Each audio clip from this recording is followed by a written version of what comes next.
এটা কোনো নদী নয়, এটা একটা গ্রামের রাস্তা। মানুষ কত বিপদ আছে, বেলা করে মহিলাদেরকে শিশুদেরকে পার করতেছি।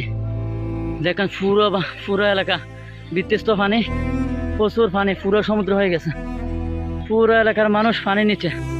এটা কোনো পুকুর নয়, এটা মানুষের উঠোন। এখন মানুষ গ্রাম ছেড়ে চলে যাচ্ছে দলে দলে, পুরুষ মহিলা ঘরের জিনিসপত্র নিয়ে চলে যাচ্ছে সবাই। এগুলো কোনো সিনেমার দৃশ্য নয়, এগুলো চট্টগ্রামের বাঁশখালী উপজেলার কাথরিয়া ইউনিয়নের মানিক পাঠান গ্রামের বর্তমান বাস্তবতা।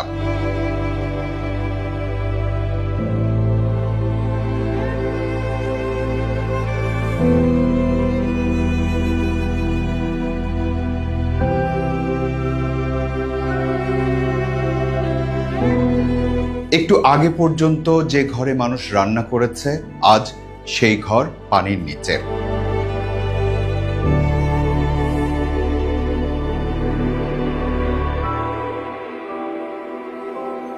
যে উঠোনে শিশুদের হাসির শব্দ পাওয়া যেত, আজ সেখানে শুধুই বন্যার পানি।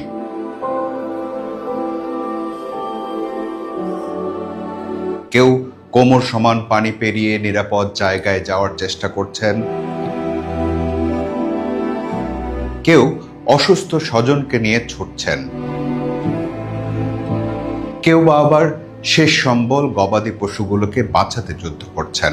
মানুষ থাকা ফেরে ঘর ছেড়ে বাড়ি ছেড়ে সবাই চলে যাচ্ছে, প্রচুর এলাকায় পানি। বন্যা শুধু ঘর ভাসিয়ে নেয় না, এটা মানুষের খাবার, কাপড়, ওষুধ, নিরাপত্তা সবকিছু কেড়ে নেয়।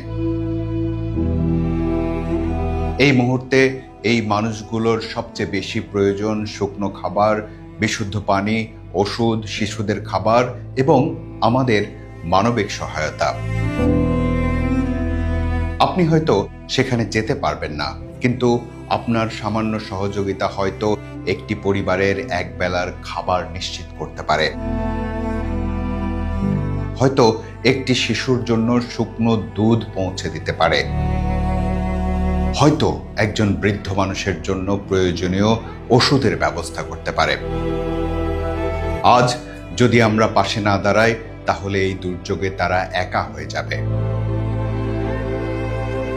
আসুন, যার যতটুকু সামর্থ্য আছে তা নিয়েই এগিয়ে আসি, কারণ দুর্যোগের সময় সবচেয়ে বড় পরিচয় আমরা মানুষ।